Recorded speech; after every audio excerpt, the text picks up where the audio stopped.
Assalamualaikum warahmatullahi wabarakatuh. Ila hadratin Nabil Mustafa Sayyidina Muhammadin sallallahu alaihi wasallam wa ala alihi wa baiti wa ashabihi ajmain. Al-Fatihah. A'udzu billahi minasy syaithanir rajim. Bismillahir rahmanir rahim. Alhamdulillahi rabbil alamin arrahmanir rahim maliki yaumiddin. Iyyaka na'budu wa iyyaka nasta'in ihdinas siratal mustaqim. Siratal ladzina an'amta 'alaihim ghairil maghdubi 'alaihim waladdallin. Amin. Usan nahdhatul ulama usan ma'alif. Sayyid Ahmad Hashim. Al-Fatihah. A'udzu billahi minasy syaithanir rajim. Bismillahirrahmanirrahim. Alhamdulillahi rabbil alamin arrahmanir rahim maliki yaumiddin.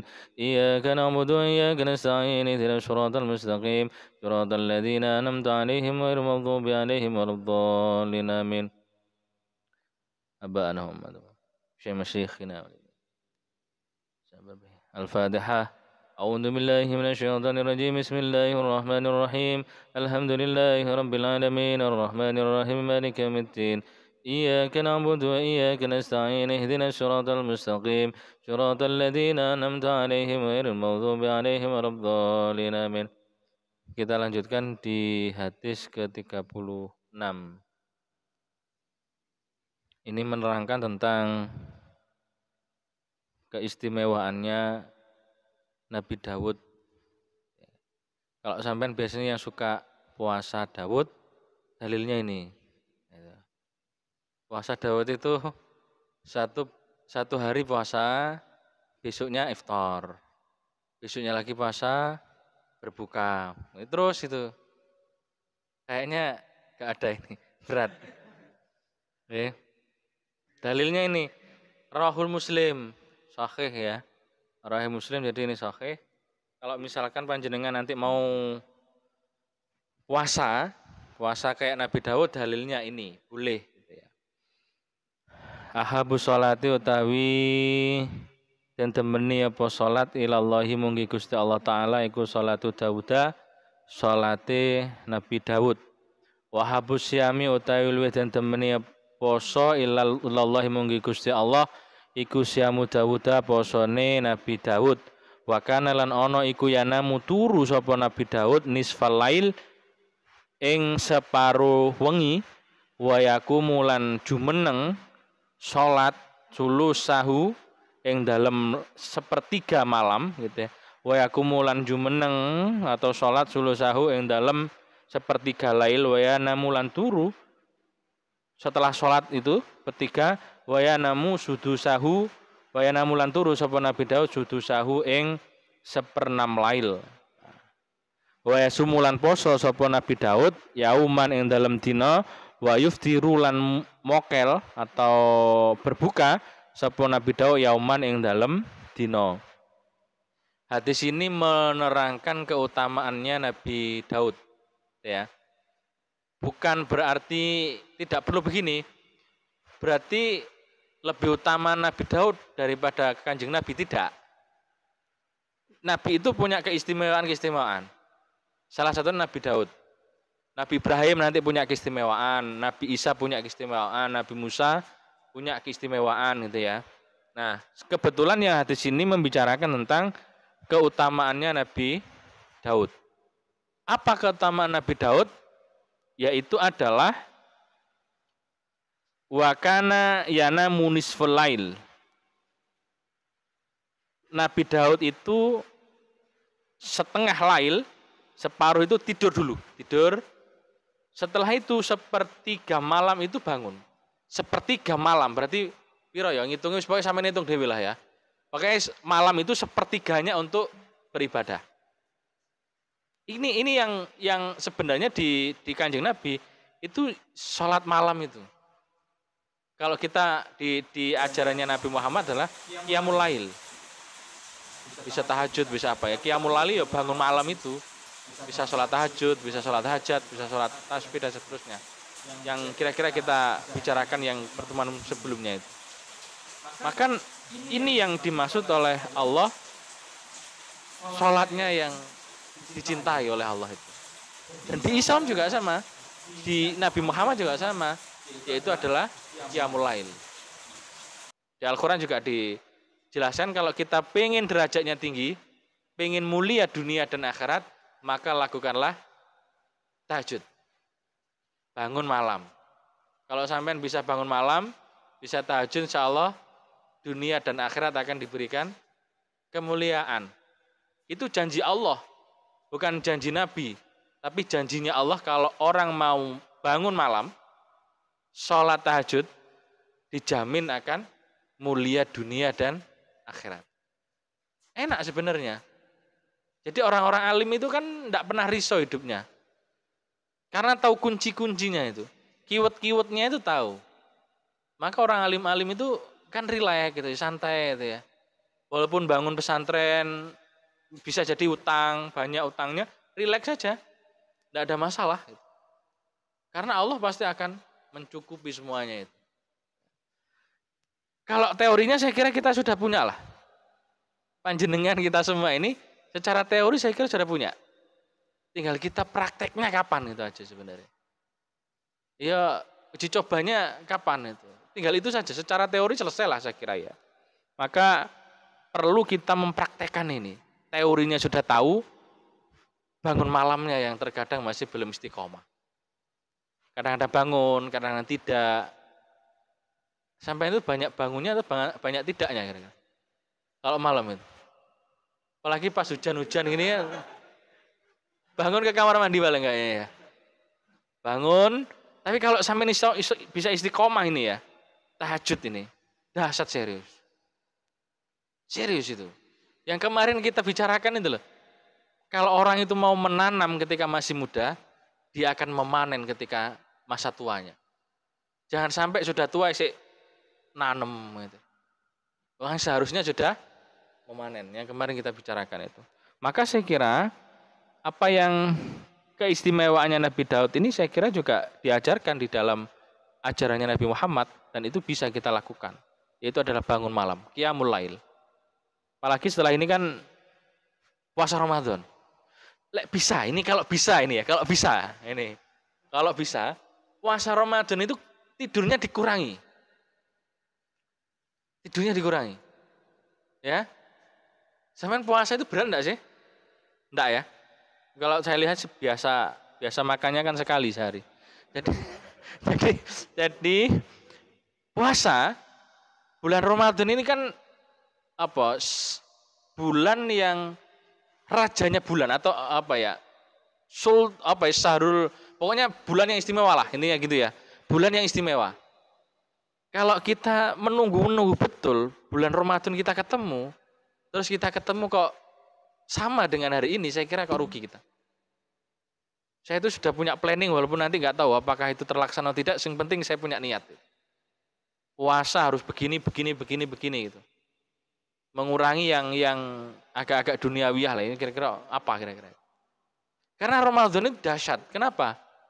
Karena Allah sendiri yang akan memberikan pahalanya itu. Dan ini tinggal menghitung hari ini. Harus menyiapkan niat yang baik. Sampai ditemukan bulan Ramadan, jangan sia-siakan. Serius ini sampean. Mumpung isi 6 sampean, gurung mikirin bojo ya. Ya. Belum mikirin istri, belum mikirin anak, belum mikirin yang lain-lain lah. Sampean kan wis jarang mikir saya kayak. Enggak. Sering mikir lah, kuliah Pak ini. Kuliah mikir. Ya. Maksudnya kan hanya mikir kuliah, tidak mikir yang lain. Maka ini kesempatan panjenengan. Puasa pokoknya saya mau setiap hari khatam Quran. Misalkan. Gimana caranya ini? Baca Al-Ikhlas 3 kali. Ya enggak, yang baca lah, yang baca Quran itu. Berapa juz satu hari? Misalkan. Enggak apa-apa. Program itu. Misalkan saya pengen puasa ini khatam, saya pengen mutolaah kitab, pengen khatam kitab apa misalkan. Sing enteng-entengan misalnya kitab Sulam Taufik misalkan. Atau Aqidatul Awam misalkan. Atau Jahurul Maknun atau apalah, cerkah, monggo. Apa yang sampean mau programkan misalkan. Jadi puasa itu berbeda dengan hari sebelumnya. Maka kalau jenengan yang dulu bisa jadi SMP SMA yang nyantri, itu kalau puasa kan hari pertama biasanya masih belum, hari kedua sampai 15 hari itu kan khataman kitab biasanya. yang dibaca sama yang didengar terkadang juga berbeda. Karena cepat gitu kiainya kan. Pokoknya baca tidak dijelaskan, misalnya baca terus itu. Selesai, terkadang sampai belum selesai sudah hilang. Karena sudah tertidur gitu. Karena kan subuh sampai terus biasanya gitu. Kalau di pesantren dulu kalau salaf ya, biasanya gitu. Saya sebenarnya setuju kalau dulu zamannya Gus Dur puasa itu libur total 1 bulan. Pernah ya? Sama pernah tahu nggak tuh ya? Pernah dengar ya paling ya? Dulu itu pernah 1 bulan penuh libur, bulan puasa. Zamannya Gus Dur kalau tidak salah, nanti bisa dicek. Wah enak sampean. Wah enak. Jadi di pesantren itu sampai subuh, setelah malam bangun sholat, terus itu ngaji, terus berhenti sebentar, bangun lagi, ngaji lagi, terus dan seterusnya. Jadi saya kira kalau di pondok-pondok yang salah masih begitu. Maka saya kira ini jangan sia-siakan. Nanti kalau sudah masuk Ramadan, saya harus punya planning apa? Mulai hari ini, ya. Apa yang harus saya khatamkan itu? Saya mau khatamkan baca Yasin berapa ratus kali misalkan. Monggo, tidak apa-apa, gitu ya. Di sini juga menarik saya kira, tidak satu malaman bangun terus. Nabi Daud itu. Ya tidur, sholat sepertiga malamnya itu dibuat qiyamul lail, setelah itu tidur lagi. Setelah itu sampai subuh lah ya, subuh terus belum subuh ya. Ya kalau kita subuh lah, qiyamul lail terus sholat subuh gitu. Kalau dulu di masa Nabi Daud itu, jadi sepertiga malamnya untuk qiyamul lail gitu ya. Setelah itu tidur lagi. Dan yang menarik, yang hari ini masih dilakukan oleh orang-orang Indonesia atau para santri biasanya itu adalah wa yasumu yauman wa yuftiru yauman. 1 hari puasa, 1 hari berbuka. Banyak yang melakukan ini. Biasanya puasa apa? Puasa Daud. Ini memang biasanya punya keistimewaan orang-orang yang begitu itu. Kayak siapa ya? Banyak kiai gus-gus itu yang puasa begini nih. Enggak saya sebutkan lah karena sekarang lagi agak sensitif ya. Gus-gus itu punya calon masing-masing gitu. Jadi kita enggak nyebutkan gus lah. Pokoknya gus gitulah. Ada beberapa gus yang atau kiai itu melakukan puasa Daud ini. Kami kan sering undang ya di Unisma itu kiai itu biasanya puasa apa biasanya? Puasa Daud. Besok lagi enggak puasa lagi. Tidak puasa. Biasanya orang-orang yang istiqomah ini ada apa ya? Keistimewaan. Dicoba aja sampean. Kalau yang suka puasa, kalau nggak suka puasa, saya sukanya ngaji, ya wis ngaji ya. Tak apa-apa. Tapi sinten anak ngaji. Engko sampean dimutulaah dhewe digoleki banyak kitab lagi untuk pembanding hadis-hadis yang lain monggo lah. Matannya apakah ada yang sama, apakah berbeda dan sebagainya itu ya. Nanti sampean pelajari sendiri misalkan di sini ini riwayatnya siapa, terus nanti sanadnya seperti apa, sampean cari sendiri lah saya kira. Dan saya kira itu ilmu tersendiri. Ya. Kalau kita di sini membicarakan tentang apa hadis ini apa dhaif, apakah sahih atau tidak dan sebagainya, tidak nutut waktunya. Nah, jenengan yang nyari sendiri nanti. Cari hadis ini riwayatnya siapa, setelah itu apakah dalam sanadnya nyambung atau tidak, silakan nanti itu dipelajari sendiri. Nah, maka Nabi Daud itu puasa sehari berbuka. Kalau panjenengan bisa monggo, bisa dilakukan ini. Apalagi bagi para penuntut ilmu, thalabul ilmi ini dahsyat ini. Dahsyat.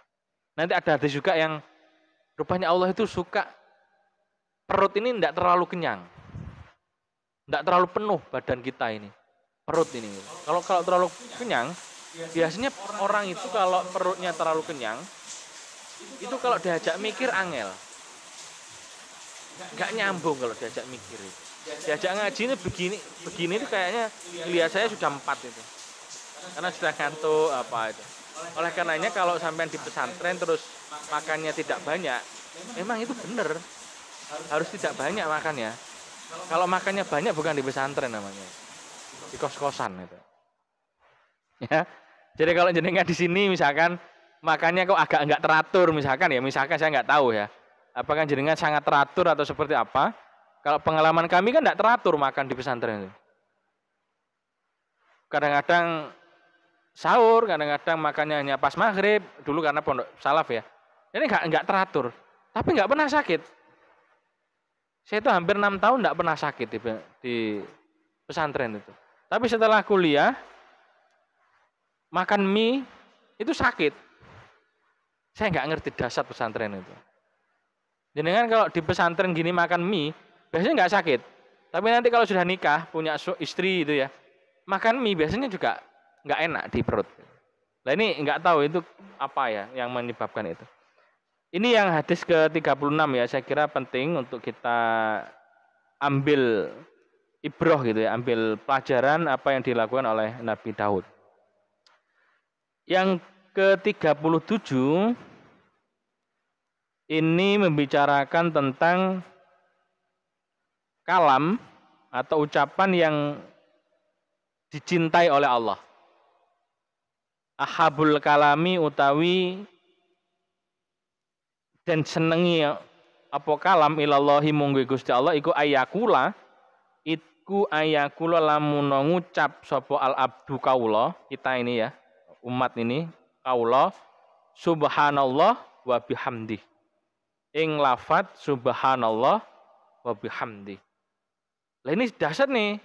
Ini kan kita lakukan zikir ini setelah sholat fardu. Subhanallah, subhanallah, subhanallah. Itu kan kita lakukan itu. Bisa ditambahi misalkan kalau di sini ya subhanallah wa bihamdi, subhanallah wa bihamdi. Ini juga bagus. Ada yang hadis lain mengatakan bahwa ada kalimat ini subhanallah walhamdulillah wala ilaha illallah ada juga yang mengatakan itu adalah kalimat yang itu kalau ditimbang itu timbangan itu berat nanti. Kalau sampai sering baca ini timbangannya nanti di yaumul mizan di timbangan itu berat timbangannya. Enak sebenarnya kalau kita tahu ilmunya ini kuncinya ada semua. Sudah tinggal kita melakukan atau tidak itu aja. Di Islam itu komplit. Paket lengkap Islam itu. Serius ini, nek koncone sampean gurung Islam koyo kondang segera lah. Islam itu komplit serius itu loh. Islam itu dasar Islam itu. Sampai sampean pakai baju itu loh diatur. Bismillah sih, tangan kanan dulu.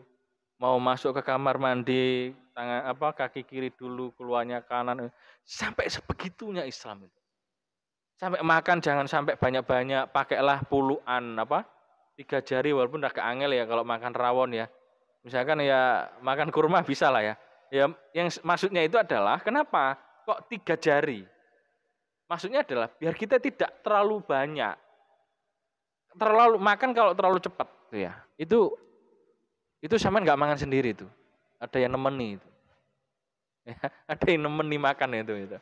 Maka enggak boleh terlalu, kalau sampean terlalu banyak makannya, maka di situ akan nafsu.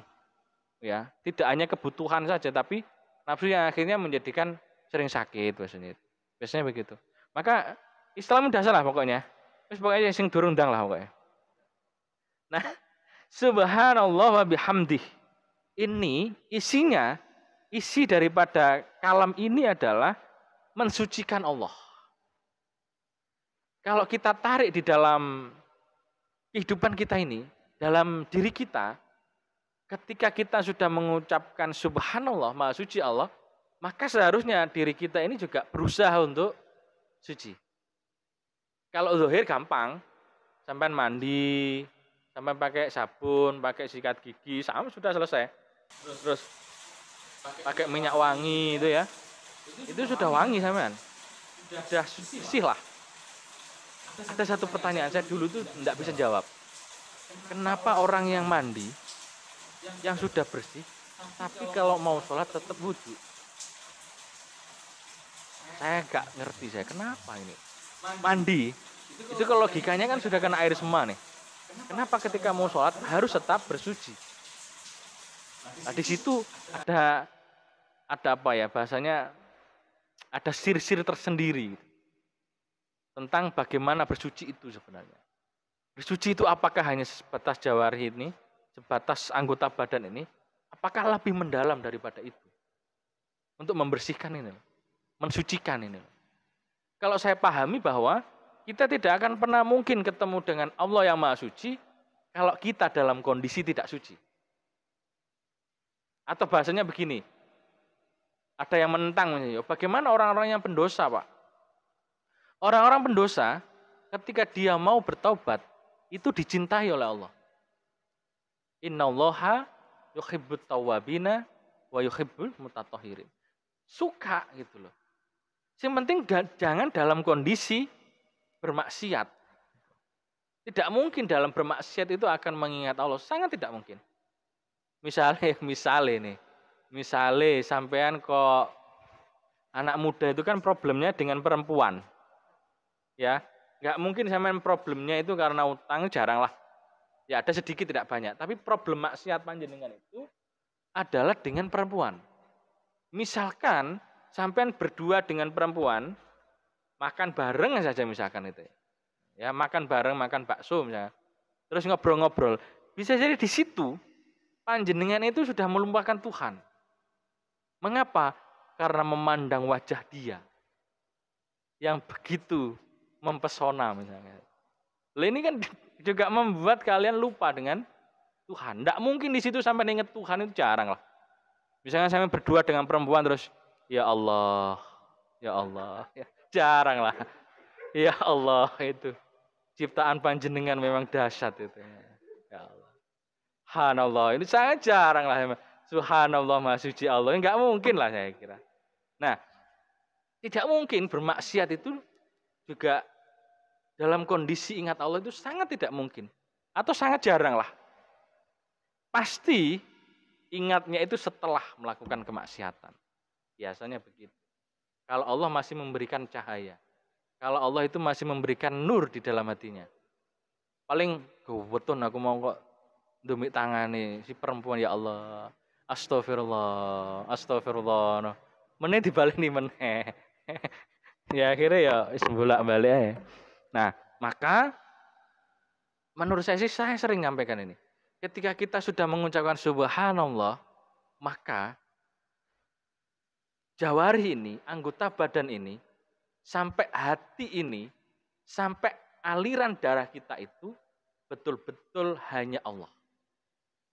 Kita sucikan semuanya, kita hilangkan semuanya dalam duniawiyah ini. Ketika kita bisa merasakan aliran darah ini adalah Allah, saya kira dahsyat.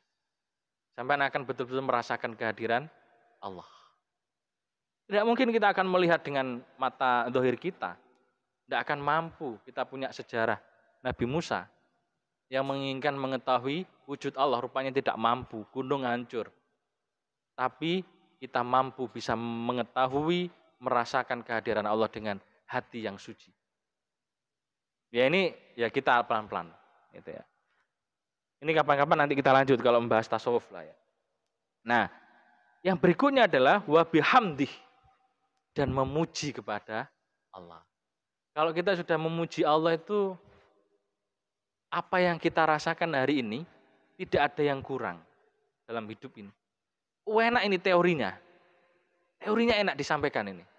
Ketika kita sudah memuji Allah, seharusnya tidak ada sedikit pun dalam diri kita itu menggerutu, tidak sepakat dengan apa yang diberikan Allah kepada kita. Tapi ini teorinya gampang. Prakteknya uang ini. Saya sendiri loro titik wis ya Allah, ya Allah. Iki wae ngaji, iki wae ana undangan nih. Kok sariawan ndak bisa ngomong, ya Allah ini. Kadang-kadang masih begitu. Secara teori enak diucapkan, mau enak itu. Kayak makan gula itu. Manis dalam lidah. Tapi membuat sakit gula itu. Jadi wa bihamdi. Ketika panjenengan sudah memuji Allah adalah Tuhan, semuanya adalah dari Allah, maka sebenarnya apa yang kita miliki hari ini itu adalah sesuatu anugerah yang harus kita syukuri. Enak sampean ini. Pokoknya aku sering menyampaikan ini. Kalau sampean mampu memuji terus ke Allah, Ini kalau sampai pengen doa, kalau bisa puji terus Allah. Puji baru doa. Terus nanti ditutup dengan sholawat. Biasanya begitu. Harus biasanya pujiannya itu yang banyak, mintanya nggak banyak-banyak. Kita kebalik, mintanya banyak, mujinya jarang. Ya Allah, matur suwun, ya Allah, matur suwun, ya Allah, ya Allah. Itu. Kadang-kadang kita ini menyebut Allah ketika ada masalah. Ya Allah, kok ngini uripku, ya Allah, kok ngini terus itu. Kok gak jelas uripku gitu. Jangan ya. Ketika ini kalau kita mau membahas lebih dalam dahsyat ini, tapi enggak lah ya, kita biar cepat ben mari gitu maksudnya. Oke, ini yang ke-37. Kalimat atau kalam yang dicintai Allah, subhanallah wa bihamdi, bisa dilakukan juga. Yang ke-38 ini hadis yang membicarakan tentang bagaimana kita itu mencintai orang lain. Ya. Akhibba demeno sira, perintah ini. Akhibba demeno sira linasi maring menungso matuhibbu linafsik.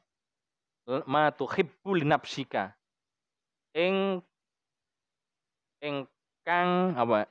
Ingkang demeno sira linafsika maring awak sira. Cintailah orang lain itu seperti panjenengan mencintai dirinya.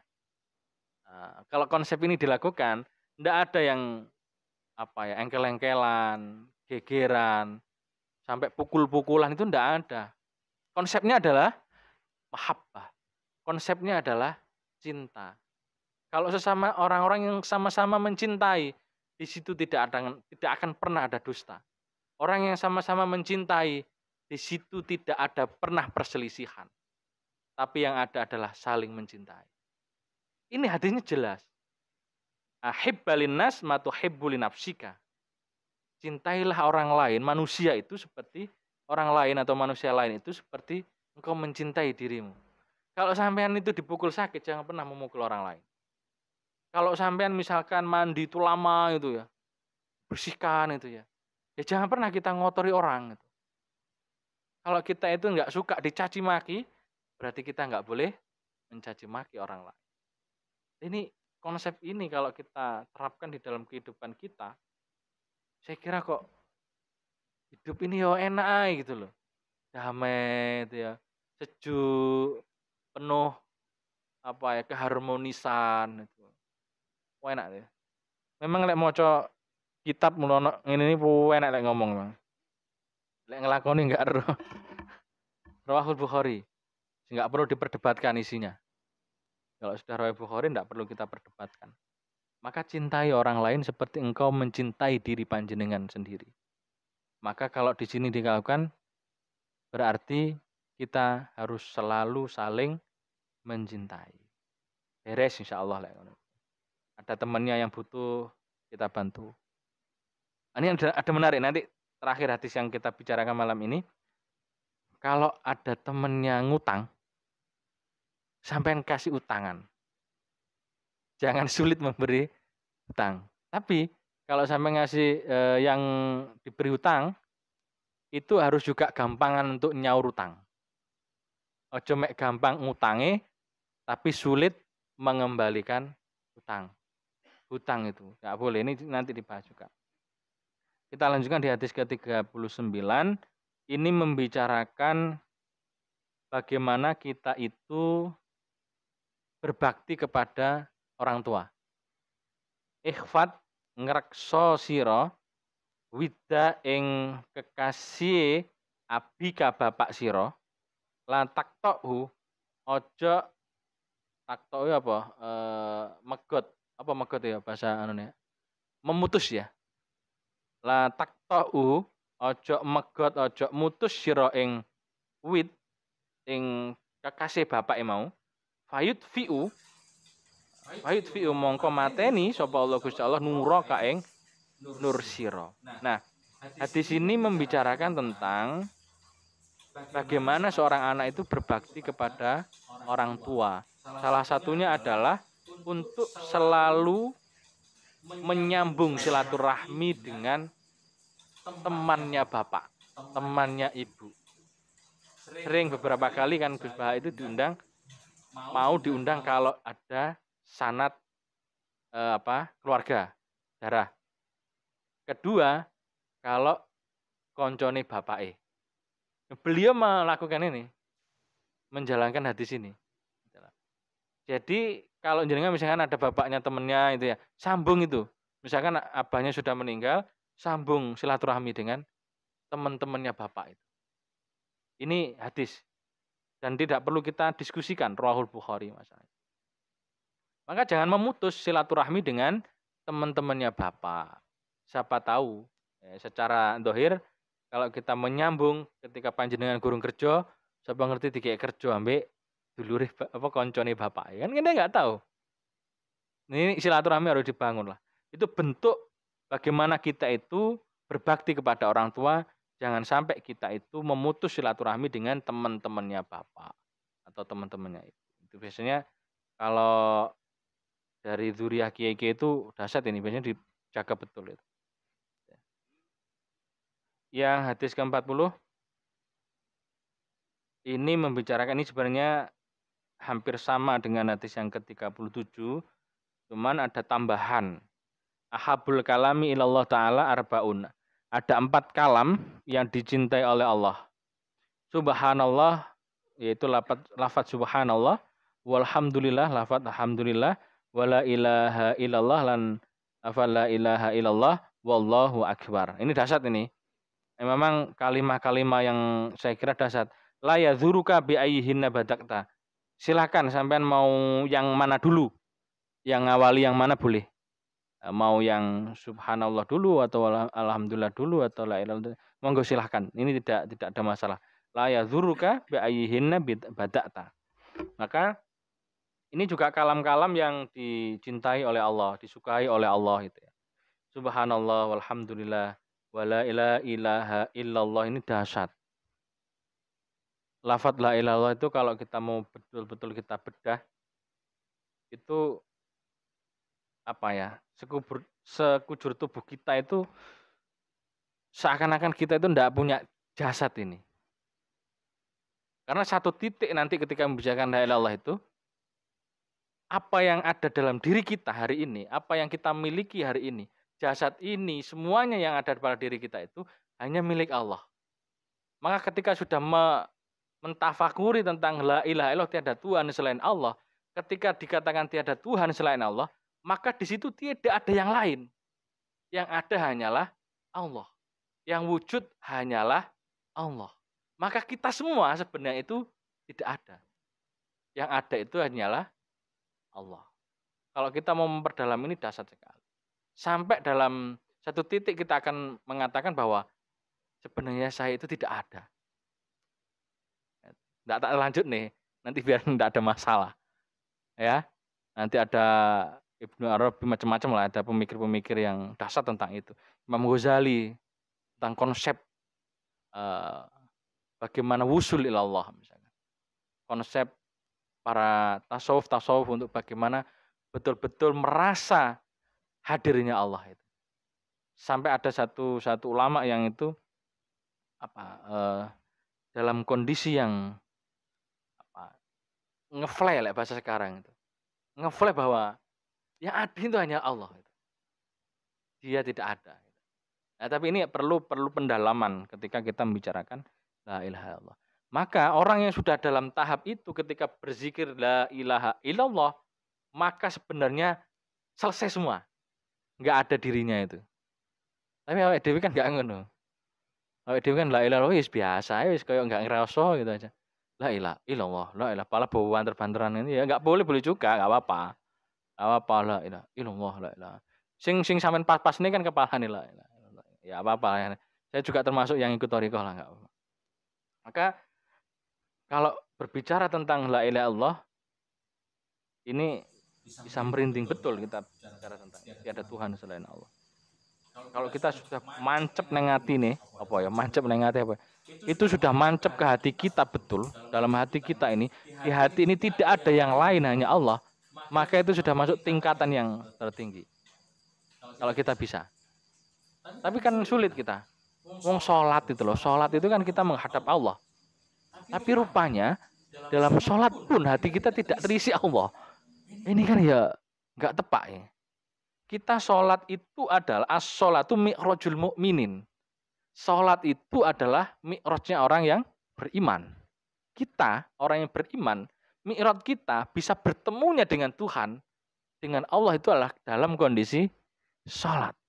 Pertanyaannya adalah ketika kita sholat, apakah betul kita merasa di hadapan Allah, hadir di hadapan Allah atau tidak? Atau memang kita hanya menggugurkan kewajiban sebagai umat Islam yang baik? Ya ini monggo nanti jenengan pikirkan kira-kira itu. Masih muda. Nek wis tuwa rada dijak mikirin iki rada angel, wis pokoke salat ae. Pak wis angel men to. Ya, sampe kan isih nom-nom gitu. Dadi rada diajak mikir sing rada berat titik lah gitu ya. Ya pokoknya kira-kira sampean agak-agak resah gitu ya. Resah itu bagus berarti. Nah, ketika sampean sudah la ilaha illallah dan hatinya hanya Allah sudah dahsyat, sampean minta di waktu itu kabul. Insya Allah kabul. Ya. Wis enggak tak terus nih kok malah kaduan kok. Wallahu Allahu Akbar, apalagi kita berbicara Allahu Akbar sudah kita hancur semua ini sudah. Kita kecil sekali di hadapan Allah dan saya kira kalau sudah zikir Allahu Akbar, Allahu Akbar, Allahu Akbar, Allahu Akbar, berarti kita sebenarnya ya sangat kecil dan tidak mungkin orang yang ahli zikir Allahu Akbar itu sombong, itu tidak mungkin. Enggak ada yang bisa disombongkan itu. Karena Allah itu maha besar. Kalau sudah mengatakan Allah maha besar, berarti kita ini kan kecil sekali. Dunia ini kecil sekali. Planet bumi ini kecil sekali. Kenapa? Karena dari planet bumi ada planet-planet yang lain. Kalau kita mau tafakur itu. Berarti bumi yang kita anggap besar ini, rupanya kecil. Kenapa? Karena itu masih ada planet-planet yang lebih besar daripada bumi. Dan kita hidup di bagian dari bumi itu, di bagian terkecil. Nah, terus apa yang bisa kita sombongkan? Ketika Allah itu ngelipat bumi itu dikrek, hancur, selesai kita. Apa yang kita akan sombongkan ketika sudah Allah? Kecil sekali gitu loh. Kalau kita sampai ngelihat di tata surya itu kan, bumi ini kan kecil sekali. Bagian daripada alam semesta. Maka kita hanya hidup di bagian terkecil di dalam bumi ini. Maka kalau ada orang yang sombong itu aslinya aku rada ya Kak, seneng banget itu. Karena kita hanya hidup di tempat yang itu sangat terbatas dan menjadi bagian makhluk Tuhan yang sangat kecil dan lemah. Terus dia sombong dengan ada dirinya itu. Dengan uang, dengan jabatan, dengan kekayaan, dengan relasi, dengan dan seterusnya. Terus ketika sampean menyebut Allahu Akbar, harusnya itu hancur semua itu sudah. Tidak ada itu dalam kesombongan dalam diri orang. Ini kalau sampean bisa belajar tauhid juga ya tentang ini. Pokoknya ada wong apik sampean. Serius itu. Ya. Tapi alon-alon enggak apa-apa ya. Saya tak tambahi 2 hadis. Dikit-dikit tak jelaskan dikit-dikit apa. Yang ke-41, ahabbu buyutikum ilallah baitun fihi yatimun mukramun. Ahabbu utai den demeni buyutikum pira-pira omah sira ilallahi munggi Gusti Allah iku baitun omah fihi fihi dalam omah yatimun utai bocah yatim mukramun dan muliaaken apa anak yatim. Nah, di sini kok salah satunya kan juga memberikan santunan, mengkoordinir, terus ada santunan kepada anak yatim yang itu saya kira lihat juga istiqomah kan rumah sedekah ini. Saya kira itu dahsyat. Karena apalagi ya rumah ini bisa diartikan rumah pribadi, bisa diartikan lembaga lah saya kira. Hari ini. Ketika di situ ada anak yatim dan dimuliakan. Dimuliakan itu ya apa kebutuhannya dibantu gitu ya. Setelah itu ketika sekolah dibantu, pendidikannya dibantu, makannya dibantu, kasih sayangnya diberi dan seterusnya. Karena anak yatim itu kan kehilangan semuanya. Anak yang kehilangan orang tua ketika masih kecil itu kenapa dalam Al-Qur'an kan dijelaskan itu. Jangan sampai menghardi anak yatim. Karena kalau orang yang menghadapi anak yatim jelas itu sudah gak selamat. Kenapa? Karena anak yatim itu sudah susah. nggak punya orang tua, susah, gitu kan? Terus kok malah disakiti, dihardik dan seterusnya. Jangan sampai lah. Kita tidak berkeinginan begitu dan kita berdoa untuk selalu sebisa mungkin membahagiakan, memuliakan anak yatim. Insya Allah kalau kita mampu memuliakan anak yatim, kita akan dimuliakan oleh Allah. Ini kunci hidup ini ya. Yang terakhir, yang hadis ke-42. Habballah demeno, habba demen sapa Allah abdan ing kawula samhan namun gampangan ida ba'a adol sapa abdun ya sapa kawula wa samhan lan tur gampangan ida staro ari kalane tuku sapa abdun wa samhan lan tur gampangan ida qada ari kalane nyaur utang sapa abdun wa samhan lan tur gampangan ida qada ari izaktazo ari kalane nagih sapa abdun. Nah, jadi Allah itu suka kepada hamba kita ini orang yang gampangan itu apa ya? Ya gampangan itu entengan nih, gak ruwet. Bahasa kita itu ndak ruwet ketika adol, jual. Misalnya sampean jual apa sampean sing didol ya? Dodolan apa sampean? Misalkan apa dodol apa misalnya? Bakso misalkan, dodol bakso ya contohnya ya. Dodol bakso. Lelek bakso ya ora dinyak kan ya. Ya wis mesti gampang ya bakso. Aja bakso lah. Jual tanah misalkan itu ya. Jual tanah misalkan itu. Karena tanahnya kakean didol tanah itu. Itu enggak ribet. Ya wis kalau misalnya sampean mau jual 1 M misalkan.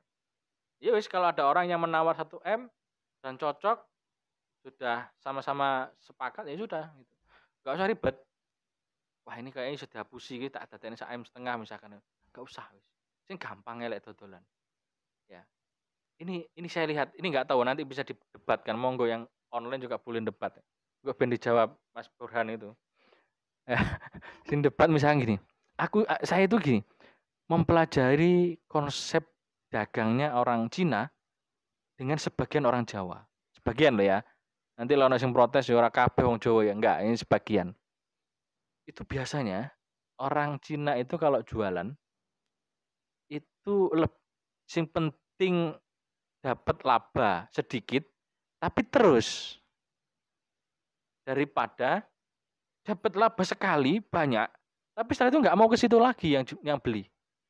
Nah, biasanya bagian kecil orang kita itu sing mikire ndang entuk laba banyak tapi setelah itu nggak akan mau kembali yang membeli itu. Nah, ini konsep ini dilakukan oleh orang-orang Cina. Saya tak lihat kok kenapa harganya agak miring di sini. Rupanya ngambilnya sedikit labanya, tapi terus setiap hari terus dapat. Lah kita ini kadang sekali baru buka sehari sudah mahal, nggak sama dengan temannya yang lain. Ya wes buyar. Lah ini saya kira kok menarik konsep-konsep begitu. Ngambil sedikit labanya, tapi terus menerus istiqomah, itu saya kira lebih baik daripada ngambil laba yang tinggi, tapi nggak istiqomah akhirnya labanya itu. Ini rugi nanti. Nah, yang berikutnya adalah wasamhan idastaro. Tergampangan lek tuku. Lek nuku itu ojo bulet. Wis tuku cocok wis langsung dibayar. Ojo sing sik diutang sing wis mbulet akeh wong sing kaya ngene iku. Pemane tuku tanah, tuku omah iku tak bayar sik 50% ya gitu. Kok 50% tak bayar mben. Lemben iki mbok bulet misalnya. Wis gampangan lek duwe dhuwit bayaran. Ya tuku sing gampang. Ojo tuku kadang-kadang ya ono juga takok. Wah ini enggak tahu ini fenomena apa kadang enggak tahu apa bapak-bapak atau ibu-ibu itu ya. Beli baju itu ya. Beli baju itu harga 150 misalnya. Itu ruwet. Ditawar 120 misalkan atau 110. nggak bisa ini, bisanya 145. Aduh nggak bisa turun lagi ya gitu. Ini biasanya gue sampai sulit untuk kayak tuku kelambi ya, kayak tuku omah aku mikirnya. Ini terjadi loh itu. Ya tuku aja, nggak kuat tuku sing 150 ya tuku sing 1.000 ngono lah. Penak urip iku. Sampai duit-duitnya piro, golek sing harga segitu gitu aja wae enak wis. Ya tawar boleh lah, tapi ojo terus-terusan. Sing ngate dodol wis ngasih harga jeneng belum mau. Engko gayane wis gak iso wis ngalih sik engko ben diceluk ngono. Tiba ora diceluk. Iku ya ono ae wong ngono iku. Tapi enggak neng kene wong. Mbuh neng ndi wae. Ini gampangan lek tuku, lek duwe dhuwit tukuan ngono ae. Wis enggak angel-angel. Nah, wasamhan idza qadha. Dan gampangan nyaur utang. Lah, lek duwe utang sing gampang nyaur. Para sing duwe utang akeh. Iki sing ning online iki. Sing duwe utang akeh, kalau punya hutang jangan pernah sulit untuk mengembalikan utang itu. Karena itu kewajiban. Kalau sampean sudah punya uang, segera dibayar utang. Lek utange guam, dia lek minta utang ngeyel. Tapi lek mengembalikan utang bulet. Jangan, ndak boleh. Di hadis ini Allah itu lebih suka orang yang gampangan nyaur utang. Sampai lek utang neng koncone, kok sampean wis duit segera dikembalikan. Engko lek didelok koncone kok duite kakean utangan meneh. Enggak apa-apa. Tapi gugur. Ini tadi. Kalau sampean sudah punya uang segera dibayar. Lebih gampang untuk nyaur utang. Ojo sulit-sulit. Nah, terus yang terakhir wasamhan idza tado. Dan gampangan ketika nagih sapa abdun. Lek sampean sing termasuk orang aghnia, orang yang sugih, ketika nagih yo gak perlu teriak-teriak. Yo gak usah sampai ngancam-ngancam lah saya kira. Kalau sama-sama tahu kan enak ini. Sing ngutang harus segera membayar. Sing punya uang yang dihutangi itu juga tidak dengan berlebihan ketika nagih hutang. Lek sama-sama ngerti ilmu ini kan enak. Misale Mas Habib ini misalkan sing ngutangi. Terus sing ngutang sapa misalkan Farel atau sapa izin mau katanya. Farel. Nah, iki lek padha ngerti ngajine ketika salipan ae iku wis penak. Ya kan? Farel mesti ngerti, oh iya aku lek diutang dan tak sahure gitu. Lah, Habib ate ngomong sampean enggak sampai ngomong sudah disaur. Enak padha duwe ilmune. Sing angel itu kan padha enggak duwe ilmune. Sing ngutang ruwet, sing ngekek utang ya ruwet. Masalahnya njaluk tambahan. Utange 1 juta njaluk 1,5 juta. Nah, iku ya ana wong ngene iku. Tapi enggak neng kene. Neng kono lho neng waduh neng kono. Gak ana neng Malang kena. Jadi kalau ngutangi sing gampang, nyaur utangi sing gampang, sing nyaur utangi gampang, terus kalau nagih utang ya sing gampang. Gak usah diribet-ribet. Ini ilmu, maksudnya orang-orang yang berhutang, yang nyaur, sing ngutangi ya biasa wae. Nah, nyaur utang diminta gitu. Saya kira ini menjadi sangat penting. Itu saya kira ya yang perlu saya sampaikan di pertemuan kali ini. Semoga memberikan manfaat untuk kita semua. Tidak hanya panjenengan tapi ini juga menjadi koreksi pada diri saya. Bagaimana untuk selalu berusaha menjadi orang baik, selalu baik dan meninggal dalam keadaan baik. Itu yang kita harapkan. Wallahu a'lam bishawab. Al-Fatihah. Untuk iya kana butuh ya nasta'in. Siratal ladzina an'amta 'alaihim ghairil maghdubi 'alaihim waladdallin. Maulaya shalli wa sallim daiman abada habibika khairil haqqi kullihim huwal habibul ladzi turja syafa'atuhu لحول من أهوال متهم يا ربي بالمصطفى بلغ مقاصدنا اغفر لنا ما مضى يا واسع الكرم. Kurang lebihnya mohon maaf. Khairu kalam wallahul muwafiq ila aqwamit thoriq. Assalamualaikum warahmatullahi wabarakatuh.